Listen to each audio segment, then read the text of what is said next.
जय माता दी मित्रों, आयुष ज्योतिष संस्थान में आपका स्वागत है।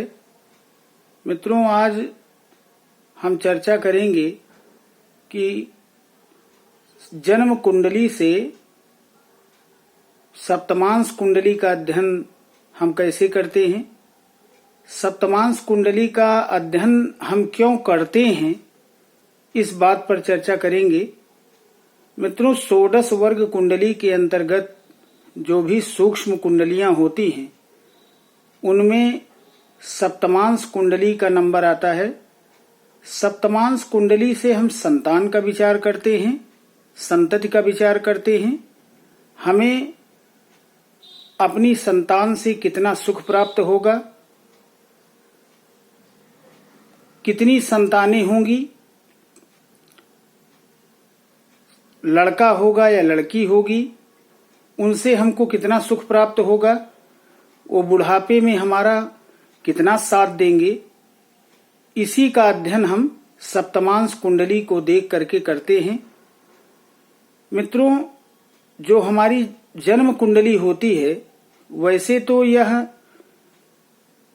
संपूर्ण है, यह अपने में पूरी लग्न कुंडली को ही देख करके हम यह जान सकते हैं कि संतान के बारे में पता लगा सकते हैं, उस व्यक्ति के बारे में पता लगा सकते हैं, उसके कैरियर के बारे में पता लगा सकते हैं, धन और सुख का विचार, यह सब वैसे तो हम लग्न कुंडली से मोटे तौर पर देख करके अंदाजा लगा सकते हैं। लेकिन अगर हमको किसी भी चीज का सूक्ष्म अध्ययन करना हो तो मैंने पिछले भी वीडियो में मैंने बताया था कि जैसे अगर हमको सुख का विचार करना है तो D4 यानी चतुर्थांश कुंडली का अध्ययन करना होगा। अगर हमें संतान के विषय में विचार करना है तो हमें सप्तमांश कुंडली का अध्ययन, जन्म कुंडली के साथ साथ सप्तमांश कुंडली का भी अध्ययन करना ही है, जिसको हम लोग D7 चार्ट के नाम से जानते हैं। तो आज हमारी चर्चा सप्तमांश कुंडली पर ही होगी। जैसे अगर किसी व्यक्ति ने यह पूछा कि हमारी संतान कैसी होगी, संतान से हमको सुख है या नहीं है, कितनी संतानें होंगी, तो हम पहले तो उस व्यक्ति की जन्म कुंडली को देखेंगे, उसके बाद हम उसके सप्तमांश कुंडली को देखेंगे, यानी D7 कुंडली, D7 चार्ट, जिसको हम लोग सप्तमांश कुंडली के नाम से जानते हैं। अगर हमको गहराई से पता लगाना है या सूक्ष्म अध्ययन करना है कि इस अमुक व्यक्ति की संतान की क्या स्थिति होगी, तो हमको जो है सप्तमांश कुंडली को देखना ही देखना है। तो आइए आज हम देखते हैं कि जन्म कुंडली के साथ साथ सप्तमांश कुंडली का अध्ययन हम कैसे करते हैं। मित्रों, जन्म कुंडली में लग्न और लग्नेश की स्थिति, पंचम भाव और पंचमाधिपति की स्थिति,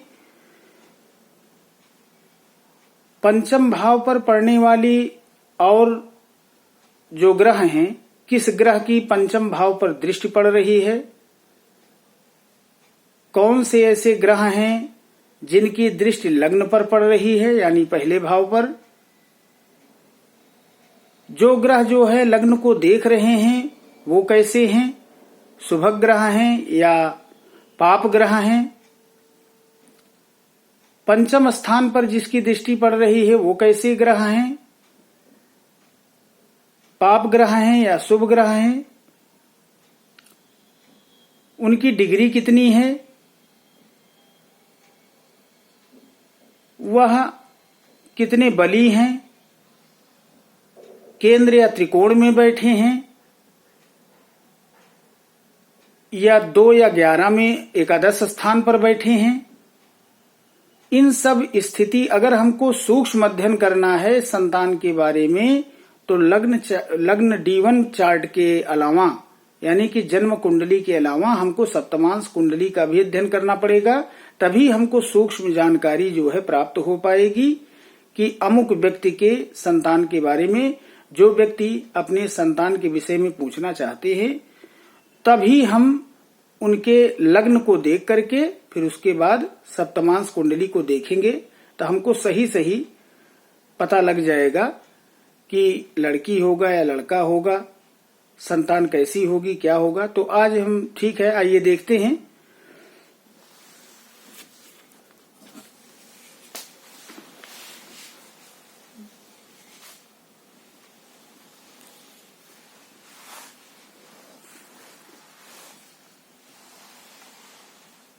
ये मित्रों मिथुन लग्न की कुंडली है। यहां पर 3 लिखा हुआ है, इसका मतलब है ये मिथुन लग्न की कुंडली हो गई। 3 का मतलब है कि मिथुन लग्न। मिथुन लग्न का स्वामी होता है बुध। यहां बुध जो है सप्तम स्थान पर विराजमान है धनु राशि में। तो पहले हम उस व्यक्ति के जन्म कुंडली का अध्ययन करेंगे, यानी कि पहले हम जो है जन्म कुंडली पर ही आते हैं कि यहां पर कंडीशन होगी कि जन्म कुंडली का लग्नाधिपति और पंचमाधिपति, यानी लग्न भाव का स्वामी और पंचम भाव का स्वामी, जन्म कुंडली का लग्नाधिपति और जन्म कुंडली का पंचमाधिपति अगर इसी कुंडली में केंद्र के होकर के या त्रिकोण में होकर के बैठे हैं, बली अवस्था में हैं, उच्च के होकर के बैठे हैं, तो बहुत ही अच्छा फल प्राप्त होगा। मित्रों, उस व्यक्ति की संतान बहुत ही बुद्धिमान, गुणवान, यशस्वी होगी और माँ बाप का कहना भी मानेगी। इस हिसाब से अभी हम पहले आपको जन्म कुंडली के ही विषय में बता रहे हैं। उसके बाद हम आ जाते हैं कि जन्म कुंडली का लग्नाधिपति और इसी जन्म कुंडली का पंचमाधिपति अगर सप्तमांश कुंडली में वर्गोत्तमी होकर के या भाव वर्गोत्तम होकर के बैठे हुए हैं, तब बहुत अच्छा माना जाता है।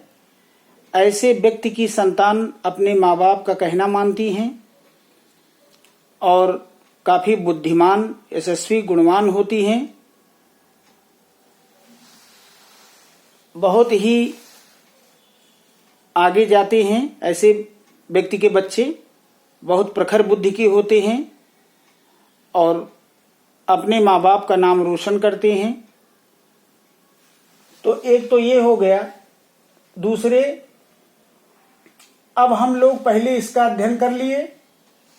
यहां पर पंचम भाव का स्वामी जो है शुक्र, ये भी केंद्र में विराजमान है, धनु राशि में बैठा हुआ है। लग्न और लग्न पंचमाधिपति, इसका अध्ययन हो गया। पहले जन्म कुंडली का मैंने अध्ययन कर लिया। अब हम लोग और भी सूक्ष्म अध्ययन अगर करना हो और गहराई में जाकर के बच्चों के बारे में पता लगाना है कि उस व्यक्ति के बच्चे कैसे होंगे, तब हमको इस सप्तमांश कुंडली का अध्ययन करना होगा। इसको देखने का तरीका क्या है? सप्तमांश कुंडली भी एकदम जन्म कुंडली की तरीके से ही होगी। बस फर्क यही होगा कि इसमें संख्या अलग होगी। लग्नाधिपति चेंज हो, लग्न और लग्नेश ये चेंज हो जाएंगे। तो यहां पर देखते हैं कि क्या कंडीशन होती है। यहां अभी तक तो मैंने जन्म कुंडली का अध्ययन किया। अब अगर इस सप्तमांश कुंडली का लग्न लग्नेश और पंचमेश, यानी इस सप्तमांश कुंडली का लग्नेश, यहां भी लग्नेश जो है बुध हुआ और पंचमेश शनि हुआ, तो शनि जो है पंचमेश होकर के केंद्र में विराजमान है कन्या राशि में।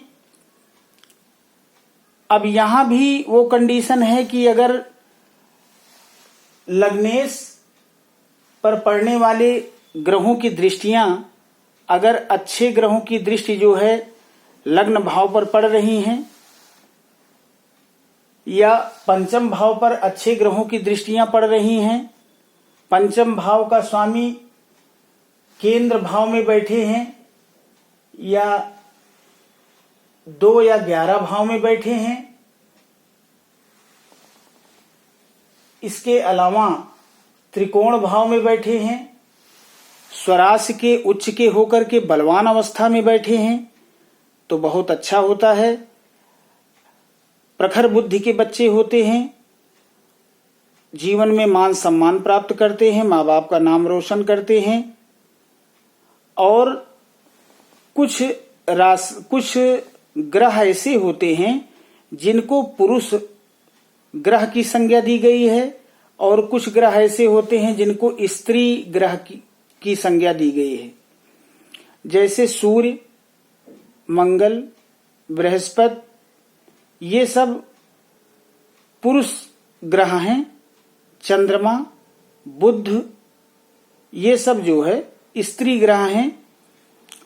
तो यहां पर पंचम भाव में यहां भी हम देख लेते हैं, जैसे यहां शनि बैठा हुआ है केंद्र में, यानी पंचम भाव का स्वामी केंद्र में बैठा हुआ है। अगर ये बलवान स्थिति में है और यही अगर त्रिकोण में बैठा होता या 2 या एकादश भाव में बैठा होता तो बहुत अच्छा होता।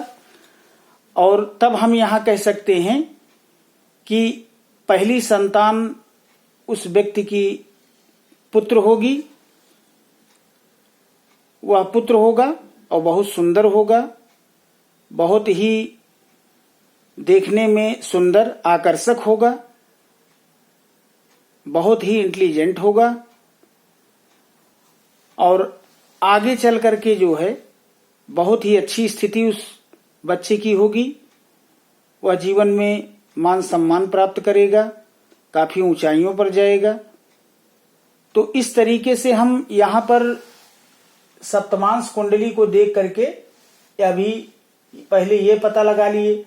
उसके बाद इसी सप्तमांश कुंडली में लग्न और पंचम भाव का स्वामी अगर स्थिति मजबूत है तो हम ये कह सकते हैं कि माँ बाप के आगे चल करके माँ बाप की सेवा करेगा, उनका आदर सम्मान करेगा और उस बच्चे से भी माँ बाप को बहुत सम्मान मिलेगा, लोग सम्मान करेंगे, माँ बाप भी अपने बच्चे को बहुत प्रेम करेंगे। तो इस चीज से हम ये पता लगाते हैं। और अगर इस सप्तमांश कुंडली में भी राशि वर्गोत्तमी या भाव वर्गोत्तमी हो रहा है कोई भी ग्रह, तब भी बहुत अच्छी पोजीशन होती है, उस व्यक्ति की रेपुटेशन बहुत अच्छी होती है, उसके बच्चे जो है बहुत मेहनती होते हैं, परिश्रमी होते हैं और अपने माँ बाप का नाम रोशन करते हैं।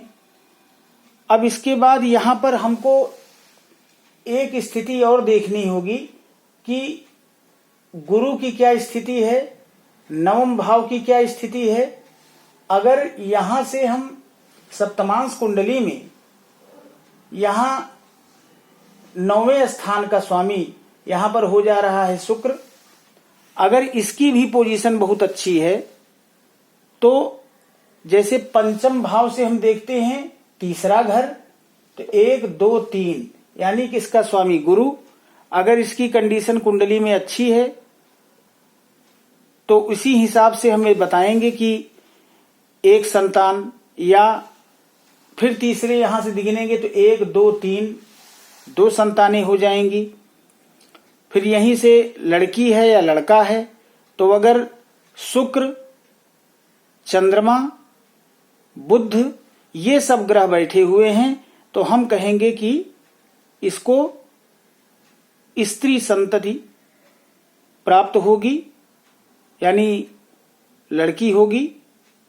और अगर यहां वहीं पर पुरुष राशि का कोई ग्रह बैठा है तो हम कहेंगे कि इसको जो है पुत्र रत्न की प्राप्ति होगी। तो इस तरीके से हम जन्म कुंडली को देखने के बाद सप्तमांश कुंडली का अध्ययन करते हैं। अगर ये ग्रह जो है केंद्र में, त्रिकोण में, 2 या एकादश भाव में बैठे हैं, मजबूत अवस्था में हैं, तो बहुत अच्छा माना जाता है। और ऐसे व्यक्ति की संतानें जो है बहुत ही नाम रोशन करती हैं और ख्याति प्राप्त करती हैं। आगे चल करके माँ बाप का नाम रोशन करते हैं, माँ बाप का आदर करते हैं, सम्मान करते हैं, बुढ़ापे में उनका सहारा बनते हैं। तो मित्रों, आज मैंने सप्तमांश कुंडली का अध्ययन कैसे करते हैं इस विषय पर चर्चा की और यह बताने का प्रयास किया। अगर आपके पास अपनी कुंडली बनी है तो उसमें आपको लग्न कुंडली के अलावा सप्तमांश कुंडली भी देखने को मिल जाएगी। अगर नहीं है तो किसी भी जो भी सॉफ्टवेयर हैं ज्योतिष के, वहां से भी हम डेट ऑफ बर्थ या time of birth, place of birth डाल करके और उसमें हम अपने सप्तमांश को देख सकते हैं और यह जान सकते हैं कि संतान के विषय में कि क्या स्थिति होगी। तो आशा करते हैं कि आज का यह वीडियो आपको पसंद आया होगा। तो हमारे इस वीडियो को आप लोग सब्सक्राइब कीजिए, बेल आइकन को अवश्य दबाएं ताकि आने वाली वीडियो हमारे देख सकें। लाइक करें और शेयर करें। धन्यवाद। जय माता दी।